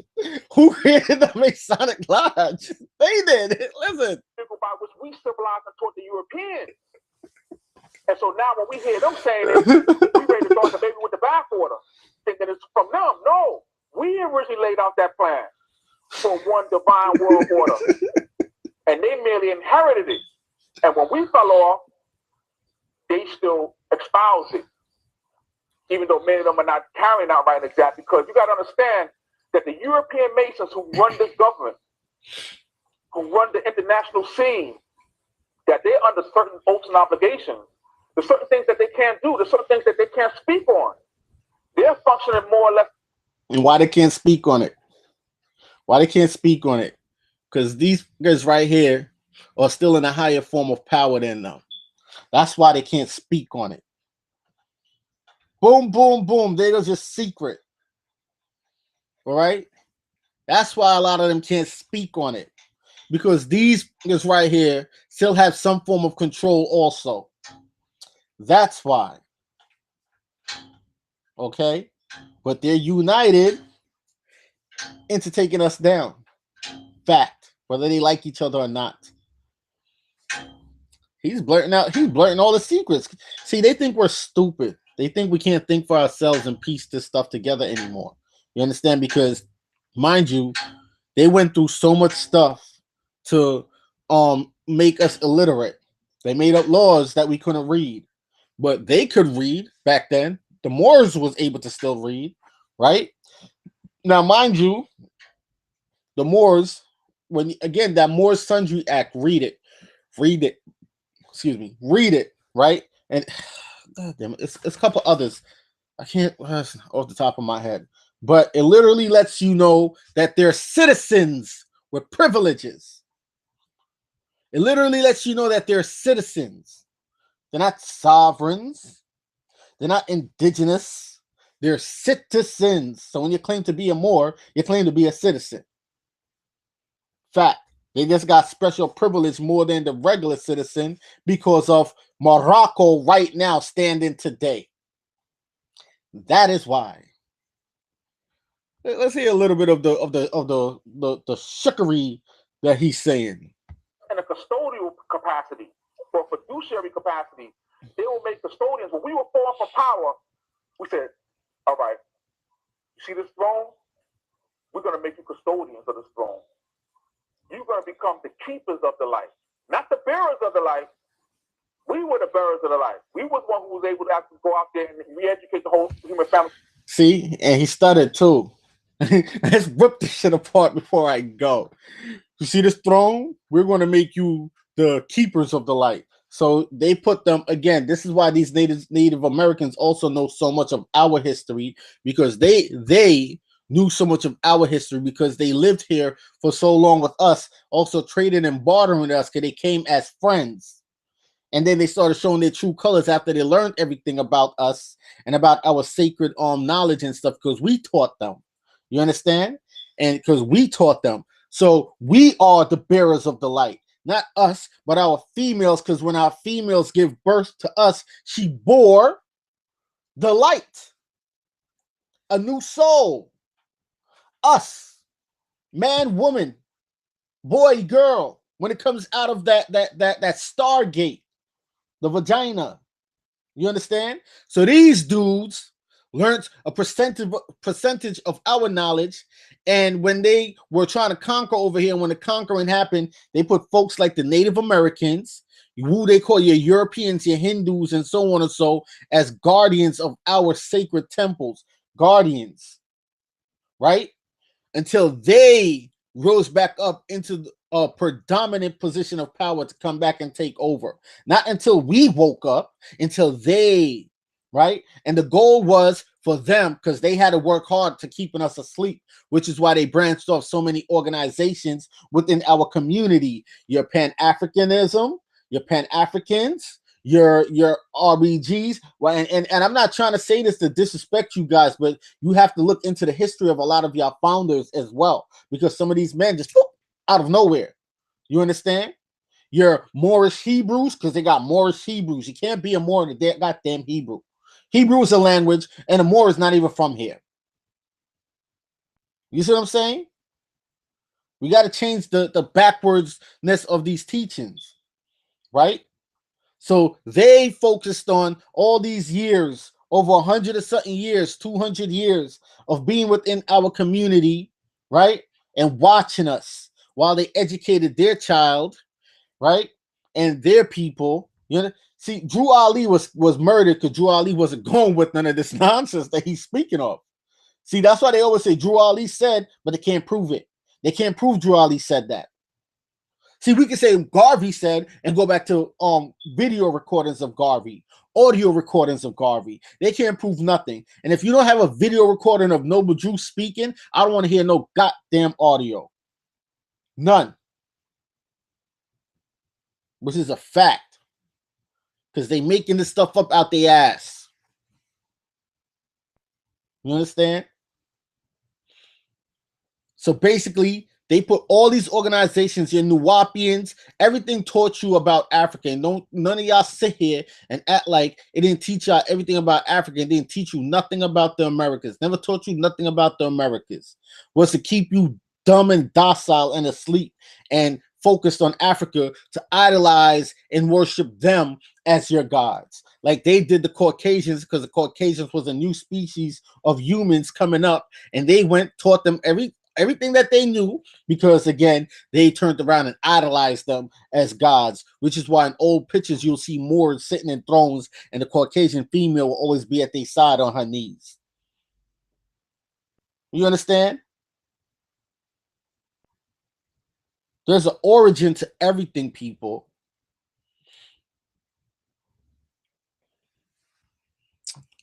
So this is what this is all about. They've been, you hear King Drop speak of the dragons, and you know Ronan Arthur. Ronan Arthur is King Arthur. King Arthur is known as Arthur Pendragon, right? Arthur Pendragon. What is a pen? A pen is a cage.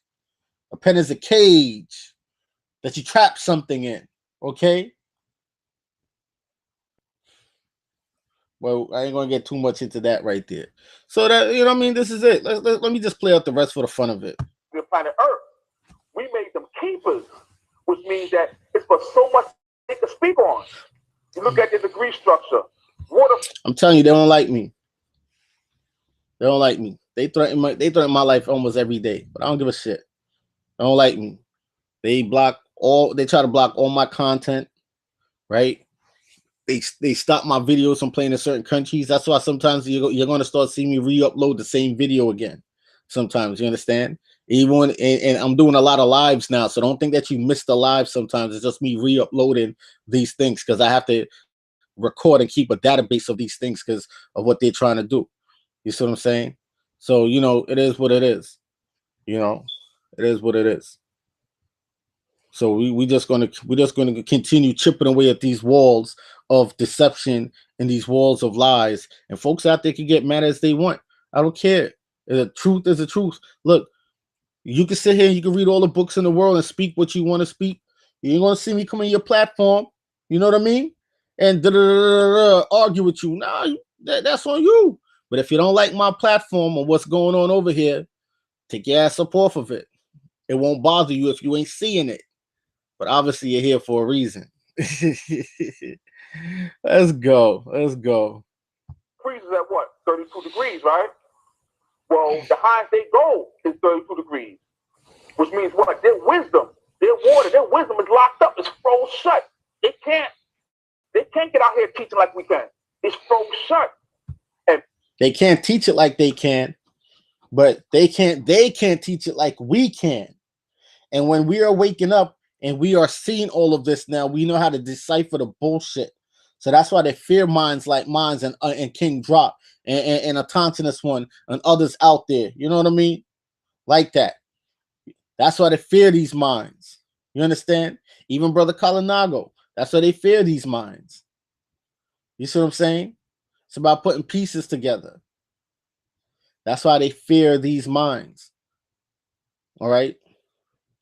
So, they talk about that water freezes, that all, bump all that. That's that Masonic talk that he's talking now. Bump all of that. Caucasians are masters of psychology because they taught them for hundreds of years. You understand? This is why we have to get back right.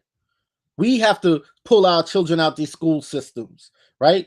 And homeschooling, all you have to do is write a letter and come up with a schooling plan and send that letter into to your board of ed. Go down to your board of ed, see what their curriculum is, their criteria for homeschooling, and it's not that hard. They really don't make it hard for you. And you pull your child out these schools and you teach them the curriculum that they give you, but you add on the D brainwashing materials that you are also learning and that you know on there, and you let your child know. You don't let no one know that you know this, because these Jews and these folks for years had their own private schools that no one knew about, was teaching their children everything. We have to start doing the same thing. You understand? Because this is an intellectual war. This is a spiritual war. This is a cultural war. This is what they say, tribal war. We don't want no more of that. This is what this is.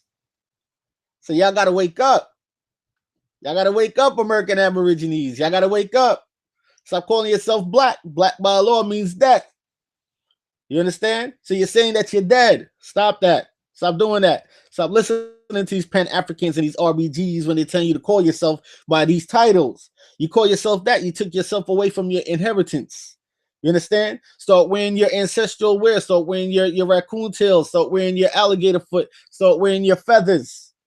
You don't want to wear the feathers. You wear the monocles, the necklaces around your neck. You let them know you're here. You know who you are. Start enforcing UNDRIP and ADRIP. All right? Start enforcing these things on them. You understand? They're going to give you a fight, but stick with it. They have to submit to you. They have to. You understand? Chess, not checkers, people. They coming at you from all angles. You have to make counter moves at these folks now. All right? So don't follow these little gun clubs and have you marching on the streets showing your arsenal. So then next day you see these boys kicking down your door and stuff, confiscating your guns, and it takes you months to a year to even get back your guns. When you're getting them back, you're not getting back no ammo and no clip back with them. They're taking your clip because they remodify the clips to be smaller. So now you got to get a smaller clip. Huh? Come on, man. Start noticing these agent-ass organizations. Real talk. The Crips and Bloods came from them within our community. Them. Well, every time I try to dig into the origins of the creation of the Blood Gang, I always see a mofo with a fez on. Right? And the leader of them was also a Mason. Their leaders were Masons. You understand? Tookie Williams was a Mason. The leader of the Blood Gang is a Mason. Masonic. You understand? Let me just say allegedly. Allegedly. Yeah, you know what I mean, though. Allegedly. So let's go. Let's play out the rest of his bull crap. Maybe once in a while, one of them may be honored with the honorary 33rd degree, and then they throw it out a little more. Let me just say this too. That 33rd degree is bullshit. Masonry only goes up to 3 degrees, all right? Only 3 degrees it goes up to, and then you have sub-degrees, sub-levels in between the 3. You understand? It's like they say, yo, you're going to the 3rd floor, but you got to go up 2 flights of steps before you reach the 2nd floor. You see what I'm saying? That's Masonry. Only 3 degrees. That's why when they say I'm a traveling man, 3rd degree, I could travel now. I'm a traveling man. All right. And within those 3 degrees, there are sub-degrees within those 3 degrees. All right. We have to say a few things, but not too much. You see what I'm saying? And so we put those Europeans in power when we fell from power, because at that time the Catholic Church, through the Franciscan and Dominican orders, was destroying everything that the Moors had. How did the Catholic Church get over here? Who sailed the ships with Columbus over here? Who sailed the Nina, Pinta, and Santa Maria over here? It was them. They sailed those ships over here. Who went and who are the pirates of Africa that snitched out our location to the Europeans? It was them. Them. You understand? They told all of that. Who were in the Congos chopping off the Congolese arms and legs because the Congolese had the sacred writings of what they call the gods on their back? From when? From when? From when? And I got to keep saying this because this to show the origins of how our nations, right? And it's not just the Israel, the nation of Israel. Because yes, we had a nation here called Israel, but when they existed, there were 7 other nations, 6 other nations, making 7 nations, right? The 7 kingdoms, right? That's why when y'all be watching Game of Thrones, they be talking about the 7 kingdoms. And when they went over there, and on the markings of those tribesmen and women backs is the sacred writings of how we scattered them all over the earth to our fellow tribesmen and women all over the earth. And that's what you saw the Germans, them going down, hunting down. That's what they were hunting down. The language of the gods. The signs, the symbols. And that's where you saw the Nazi army got the vulture from. And then the sun symbol with the swastika into it as well. Because when they went up and ran up on the Congolese, that's what was imprinted on the backs of the females. It wasn't on the men. It was on the backs of the females. You understand? The matriarch. Y'all gotta understand. This shit is deep, people. Y'all think this ain't deep? Yo, this shit is so deep. Built up. All the civilization, all the high science that we had developed and cultivated and built up, they was destroying on a global level. And so we put the Europeans in power, Masons in power. We refer to them as the mystic Turks, or chief protectors of the sacred shrine. The shrine of what? The shrine of more science, of more civilization that we had cultivated for so long. We put them there in charge of it. And so they're custodians. And it sometimes happens that custodians forget their place and they start to think that they're the ones. But we got to remind them, y'all not the ones. Y'all the custodians. Y'all was the holding and preserving until we wake back up and then get this thing back on its original divine plan. So we are to convey to America that we're not about overthrowing this. No. As a matter of fact, let me show y'all a trick too, right? And I hear you, Red Coyote Bay, but it's not all Africans that was selling every, you know what I mean? Because here's another trick. Because which really rich Africans, because since they divided everything today, right? They have Africa, India, China, Europe, right?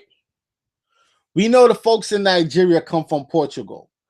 The Nigerians are the original Portuguese that migrated up into Nigeria. You understand?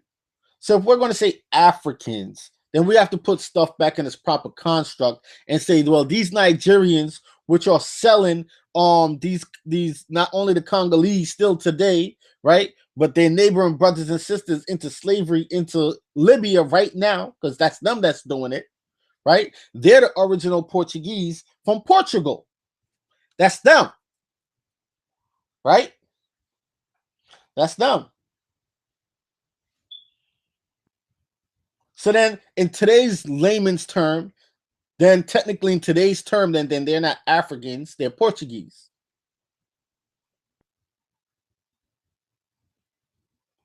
Just saying.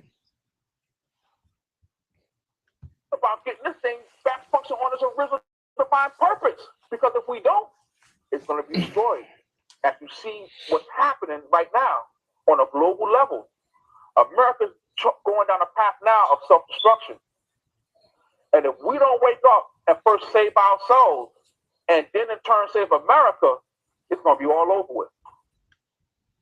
If they don't wake up, they've been woke. They weren't asleep. They've been woke. They've been hiding in our communities for years. Like I said, where were you when I was in elementary school? Where were you when I was in junior high school? Where was you when I was in college, in high school? I'm taking college classes right now. Where are you? I don't see none of y'all nowhere. Get out of here with that dumb stuff. I'm not trying to hear that. I'm not trying to hear none of that. You stayed hidden and you taught your Caucasian brothers and sisters, your Asian brothers and sisters, and you taught your children. And that's what y'all did. And then y'all picked and choose who would come into the fold. And now that we're in the age of awakening full blast, y'all came out in full blast. All up on so-and-so TV, right? Up in Harlem on so-and-so platforms and network. Y'all was everywhere. Never seen so much feds before in my life. Y'all was everywhere, all throughout New York City, all throughout Chicago, huh? All throughout LA, all throughout Detroit. Y'all was everywhere. Y'all became popped up out of nowhere. Like spring chicken. Who are y'all? Where y'all came from? Huh? To be real, you was nowhere. Y'all never was sleeping. Y'all been awoke. You put us to sleep. So now that we are waking up, you guys popped up now out of nowhere to try to put us in a state of confusion. We ain't Moors. We ain't Murs. We ain't those Moabites. We ain't them. You understand? We are American Aborigines. They're not even Moors. They're Saracens.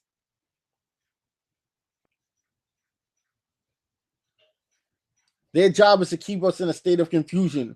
I'm an American Aborigine and a Moor. How? How? Negro, how? How? When they talk about treaties with the Moors, those treaties are null and void because this is not their land. And those treaties are forged. So those treaties don't stand, which is why you see them get violated every now and then on social media. And you go see videos, tons of videos on YouTube of them still getting violated. And they wondering why. Can't call yourself an American Aborigine and a Moor at the same time. You're saying you're a dual citizen. Cut the bullshit. That's what that is.